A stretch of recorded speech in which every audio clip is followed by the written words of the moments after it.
Hello there, I'm Charles. I'm a beekeeper that loves old bee equipment. Today we're going to talk about observation hives, and I'm going to do an unboxing of something that is very rare now. In fact, there's probably less than a dozen of them in existence now. So I'm going to unbox this and show you what I got. Before we do our unboxing, let's talk about observation hives. After some research, it seems that ever since we started putting frames into hives about 170 years ago, people started putting glass panels to observe the inside of the hives. They've existed really since the beginning of modern beekeeping to feed the curious in the same way that ant farms do, and they provide a safe way to view bees. Some observation hives hold a frame or two and are meant for just temporary displays, while others are meant to be used year-round for the bees. You can find observation hives from pretty much all the top supply companies, and even find plans online of how to build your own. I've seen some great tutorials on YouTube, including ones where builders used old fish tanks to make observation hives. According to my research, the earliest mass-produced observation hives were from Ley manufacturing. This example is either from Ley or was a knockoff from that era. Next, we have a single-frame AI root observation hive. This comes from the Jefferson County Historical Society, who have the only known one currently known to exist. I appreciate them taking the time to snap some photos for my research. These small ones were common in shops that sold beekeeping supplies to show off the wonders of honeybees. The ads for these went well into the 1930s and recommended that customer purchase the hives by mail without glass. They were very clear that the wisest method was to purchase it without glass. The glass for this version was literally more expensive than the hive itself if AI Root had to provide it. Next, we have the hive that we'll be dealing with the most today. This is an AI Root 8-frame observation hive, and it's one of multiple types available from AI Root in 1908. As you can see in the advertisement, it has a special bottom where you can stick it into a windowsill to keep the hive indoors. I have seen many examples in the modern era of people with indoor observation hives. I'm amazed to see how old this idea really is. This version was also available in 1908 and would be the style that dominated observation hives for decades to come. This particular one comes from photos from the YouTube channel The Honeystead. It is currently the only known example of this one that I've seen that has survived into the modern era. A similar style in both 10 and single frame was available in the 1930s until sometime in the mid-40s when a single frame version of the hive seemed to be the only one available from AI Root, Dedant, and Kelly Beekeeping catalogs. Why do observation hives exist, and what was the intent of the manufacturers who created them? Thankfully, we know the answers right from the ads at the time. They were advertised as tools for teaching about honeybees. They were recommended for schools, colleges, and the curious in general. I most often see observation hives at county fairs where local bee clubs display them, and at farmers markets at honey stands. Let's start with the biggest and oddly the lightest of the two.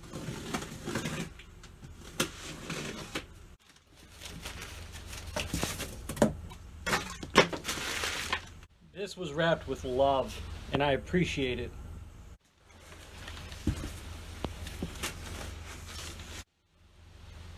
This might be upside down, I don't know. Let's see. Well, it definitely is upside down because this is where the entrance is. I see mice have made it a slightly larger entrance.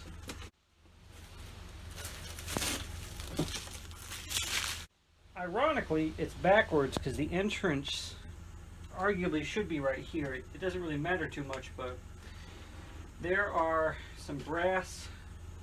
Wow, look at that. Old brass hive nail. Like, I'm going to put that back, I assure you. But the hive actually is supposed to be facing this way to be presentable. The components are, this is a 8-frame deep observation box, And this is an AI root bottom board. It really shouldn't need these old hive nails, because on the side it has the old timey hooks that you'd put right there. And they're still there, and they still work effectively. Here's the other one of those hive nails. I'm going to gently pull it out. I guess they felt it needed them more, because in theory the way that these work are you use the hive hook right here, and then you can turn the flathead screw on it to make sure that it stays all the way down. And it looks like all the hooks are here. That's really cool. The pull strings, which I see because they're scratched a little bit, are either copper or brass. The pull ring is missing, and it's very thin. In fact, the hardware is there, but the pull ring isn't. So I can actually make replacements of those. I am against replacing the hardware, but putting hardware where it no longer exists, I can do that. But I'm just fascinated looking at this. Here we have our bottom, which is a 8-frame deep in a bottom board. So we had 2 boxes. What else do we have? Well, I'll show you.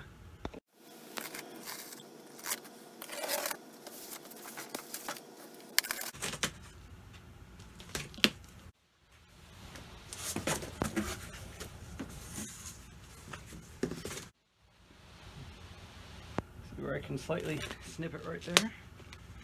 Alright, we're upside down. Let's gently flip it over. Some of the pieces of wood I see on the bottom of this are very thin, so we have to be very gentle with it.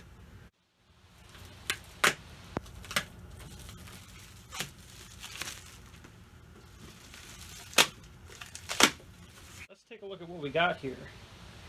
This is an old AI root Excelsior top. Oh, I'm sorry, let me undo the hook. This is an old top. Patented 1905. I would presume that this would be probably about 1910, this type of top. Could be, but skeptical. I would say that this guy's probably more than 1910-ish. But it's really unique in how it's built, and we'll kind of look that over and see what we can do. For the meantime, we'll just set this over here. This is what I presume is the rarest part of this hive, the old split comb system, which, believe it or not, we actually have spare parts that might fit in this from one of the last split comb systems that was produced by Kelly & Co. The Walter Kelly Company seems to be the last people that sold the split comb system. I'm not sure if these split combs are universal to theirs. We'll find that out. It'd be intriguing to see if they truly haven't changed in that long. We'll also repair a couple of these guys and just kind of glue them back into place and get them working. Well, here's a heartbreaking thing that you'll find in other places on the box. Mice lived in here a while. This was their home. You can see down at the entrance they ate at this a little bit. It sucks, but it's not too bad.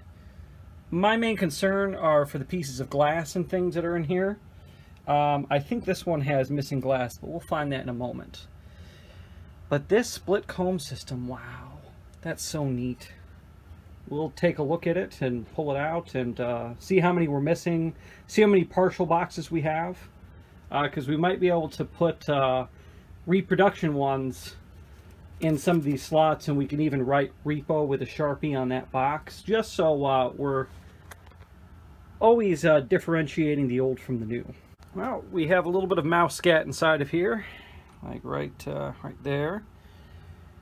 And I'm going to pull all these boxes out very, very gently, and we're going to account for as many of them as we can. I want to do that before I take the vacuum and the shop vac and vacuum all the mouse crud out. I want to look for like old pieces of newspaper that might have a date on them or something along those lines. And I want to see if we can even save a little bit of the old comb that I see. Some of it is still down there. Because it might tell us about foundation from that time. Alright, here we go. Now, each one of these is attached to a long frame. It's the same as the later system. each one of these is like a shelf that all of these little boxes can be pulled out of.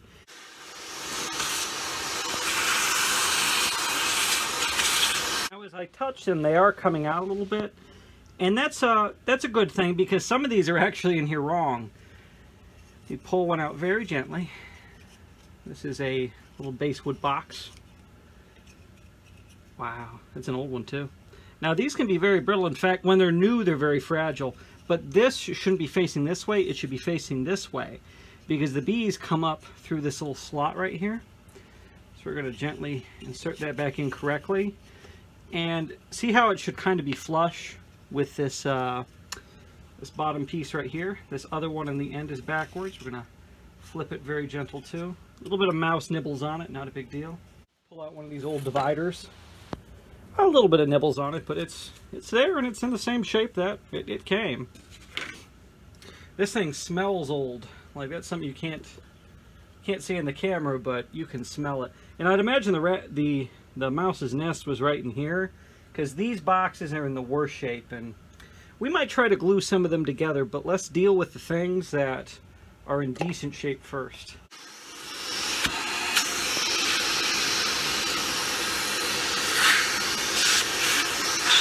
The intriguing one, there's the comb right there. A lot of my split boxes have a little slot that these are dumped in. This one is straight up attached, and they probably use the daisy fastener that you see in the AI Root catalog for that. I have a dumb cousin of it, but this one is missing one box. We're not sure if there's one in there. I also found this sitting inside, and I suspect this is a part of this hive, not of this system.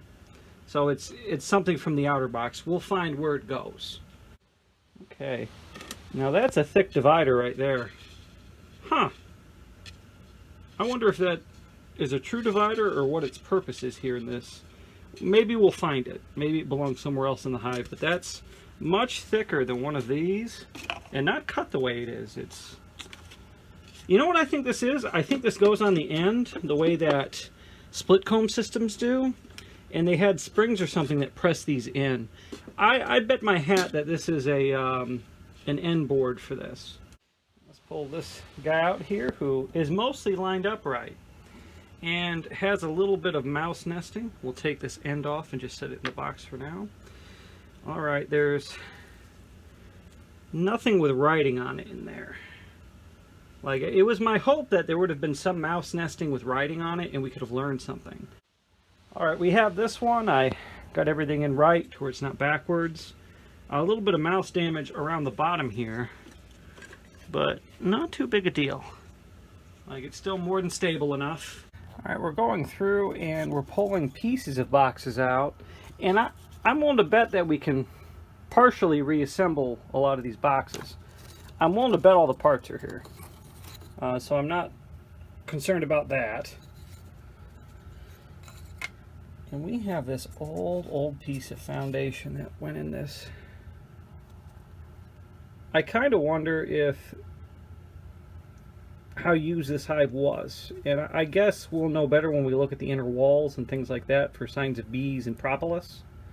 On the last one out, you see the mousey had a good snack out of this and here, but there's still more than enough of it to be functional.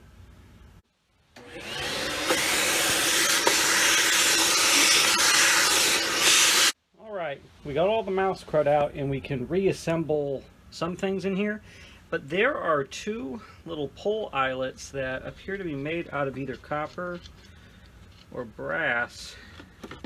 And it looks like I can pull the bottom board out like that. Wow, look at that. Just noticed it, but there's a galvanized metal piece right here too. Huh, that's really cool. Now we have a conundrum. And I'm going to have to do research to solve it, but let's take this panel off here, because this is not just a split comb system, it's an observation split comb system. But what is missing here from a typical observation hive? There's no glass. I'm looking for even signs of glass, and it doesn't really look like there were much of any. I do see these little metal prongs right here and here, but there aren't any on this side, and I think a panel of glass was glued in here. I suspect that was the case. We're going to check the other side for other signs of it, but I wonder if behind this little hook right here that's metal, the glass slid in and then they glued it right here. The ones that, excuse me, the panels that come out here are flush, but not here where they sink in a little bit. So I'm pretty sure there was a panel of glass on both sides of this.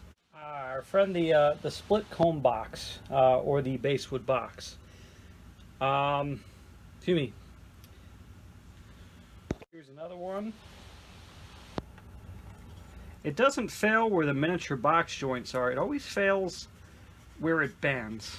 Because initially you take one of these boxes and you either wet the creases because they come in a flat panel, and then you bend the joints and they're not supposed to break. And as I said, people gave me the advice of wet the whole box and that'll help, but usually they always failed in these. And you know, these things are only really supposed to last a season in the real world. You have them get filled with comb and then you're done. So I got one that was missing one. I put one of the repaired ones in, and I'm trying to put the best side up that has the less chewing. That way it's not as observable. Right, here's the one that is mostly eaten up, and we have to assemble all the boxes from just pieces we have. We want to assemble from two of these eaten up pieces. Start with just the box joints. Oh, and see, I broke that off too, so I caused more damage. Haha. Okay. So we just want to put this guy in and tape it in. Well, I do have a little concern because I think we only have enough for one box left. And it's a complete box, but there is a box missing, which I can find a split comb box. The real question is, will it fit? Was it so universal a system that the last ones produced in 2018 will fit these? I really don't know. We have this guy, and we have this extra part, and I really still don't see where that part goes. It's a joint for something in here. It could even belong to this box. So for now, we are going to take it and we're going to tape both of these to the inner wall right here. The piece of wax right here, I'm just going to tape right along the top of it, and that should be able to be pulled right off the wax, frankly. But those are both in there, and they're both in a place that they're not going to be rubbing, and that serves our interest well. Now let's look at the part of it I'm most excited about. Like, I really love the split comb system. I did a great video that talked about the different comb systems in America and their history. But this is the closest I've come to an actual AI root hive. Hives are very perishable. They're made of wood, and there are a lot of AI root smokers out there because they're made of metal. They're made of stuff that lasts longer. But hive equipment wears down a lot quicker. Especially the woodware. And to have one that exists, I would argue there are more antique observation hives in the world than there are hives of that era for AI root. In fact, I'll be honest, I haven't seen an AI root hive before that wasn't an observation hive that stayed into the modern day. I'm hoping somebody can show me one because I'm giddy. These were the tops that the regular hives had, and of course the logo. That's so beautiful. And I'm trying to figure out how to clean that without causing damage. We also have these little pull guys that I have a bunch of them missing, so I'm going to make new rings for them. But anywho, let's take a look inside of here. And we're going to do a little bit of vacuuming too, because there's a lot of dust. Alright, let's take the panel off and look at the glass, because all the glass is still in here and it's not busted. Wow, look at that. It's all still glued in too. That's not replacement. I was correct. These little metal pieces, they hold the glass in. And this one even has the ends, the ones on the end too, which is intriguing because these don't. This just has the metal pieces, so that had glass. We solved that by just looking at how this is put together. And now to try an experiment. I'm going to think this experiment's going to work. But remember, there wasn't always just the Langstroth size. There were simplicity frames, which were made by AI Root, and then a few other sizes before we kind of settled on the Langstroth ones being the standard. Let's take a look. Yep, fits like a charm. Definitely made for Langstroth frames, and I would think that because that's what the ads for these I was seeing said. But you know, it never hurts to actually pop a Langstroth frame in and see. The way we know it's been used is the fact that that's a lot of propolis that is on that top. But you know, that doesn't mean the hive itself was used. You could have had a standard AI root top that was put over on the observation hive and all that. What tells me this was used? Well, where the frame rests, there's propolis right there. Same as right here. There were bees in this at some point. That's not a debate. There's beautiful metal brackets there. Wow. I am a little worried about some of the mouse damage because it kind of thinned where the glass sits in, and none of the glass feels loose. But in some areas like this back corner, it really did eat at it. We stopped that damage. I don't see any reason to go in and replace any wood or do anything like that. The irritating thing is that the only panel cracked is the one with the logo, and you can actually see right through it. I can't see it through the camera, but when I look down with my own eyes, you can actually see light going through the crack. There we go, right there. Like, it is split.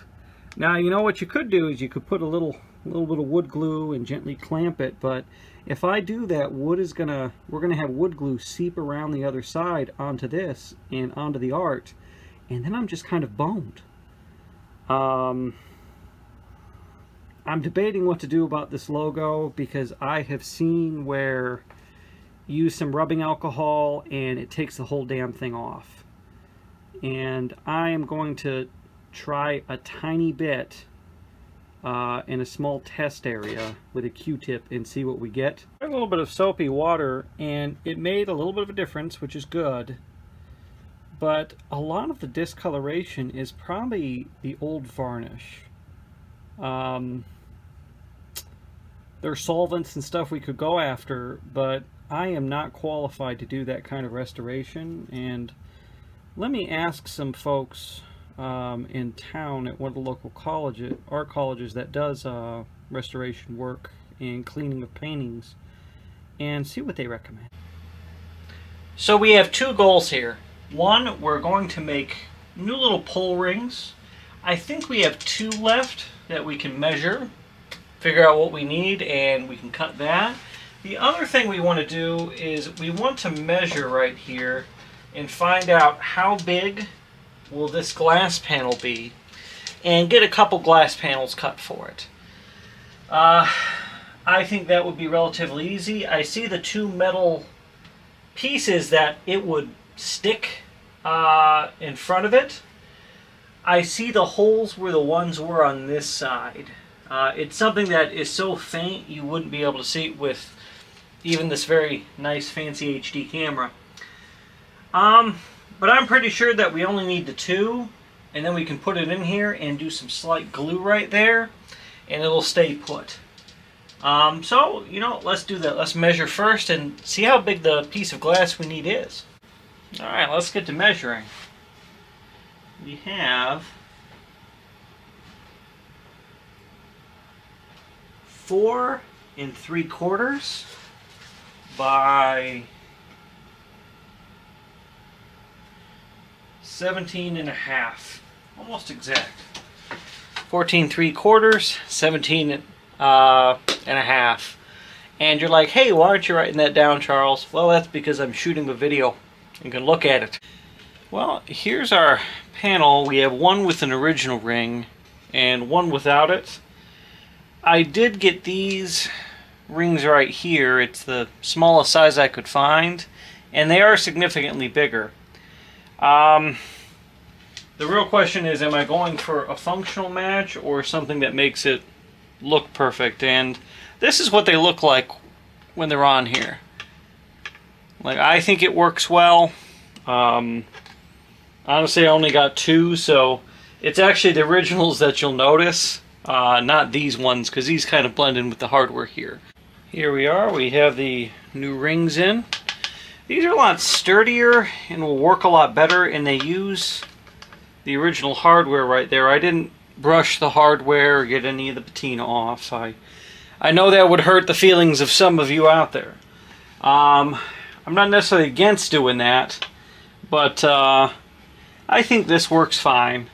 You can also see with this one right here, I have an original ring and a new ring, and the new rings obviously look much different. I did debate for a moment taking some of the old rings off and consolidating them onto the same panels. That way you'd have two old rings on one panel and new rings on other panels. Because I have an odd number of them, 3, I didn't think that was a good idea. I also would hate to break the link on some of these. Some of them, the link is already broken. This one, I would have to break the link on it to get it loose, and I don't want to do that. I cut these little metal barbs to help hold the glass in place because I'm missing 2 of them. So let's tap these in and see how well that works. Alright, I'm going to stick it in the original hole where the part is missing. And hopefully just be able to press it in. Put that right there, and there we go. Now it's in there good. Now let's try the second one. Might have succeeded with a thinner piece, but oh, there we are. Okay, that's in. Let me give it a little tap with the hammer right here. Okay. And now I think we could slide the glass in there. Let's give it a try. All right. I'm going to try yet again.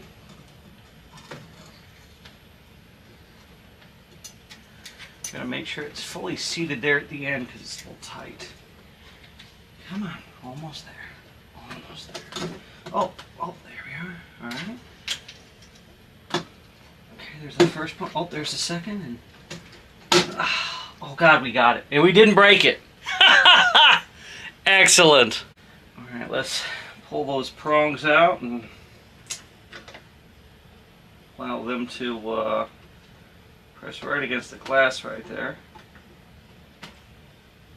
I had to kind of press them down a little bit into the wood, and it doesn't look like I left any marks from that, but I had to press them super small. So the trick to this was measuring it and then taking about 1/8 of an inch off, just because the tolerances were very generous. I didn't have to have it. Real tight, and because I gave it that, it ended up fitting perfectly. Like, I'm pressing on the back right here, and the glass is dislodging. So nice. I made another prong from a very thin piece of razor blade. It looks similar, but the sad thing is this kind of steel bends and breaks. So I'm going to slide this in, and I think this will be a better replacement to where the other can rest flush. We're not going to take the other one out because I feel that's done. But we're going to try this one. Alright, let's give it another tap.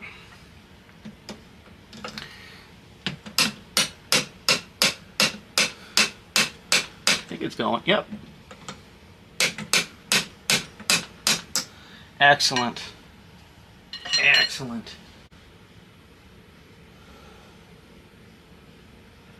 Okay. Well, it's in there and it's not budging.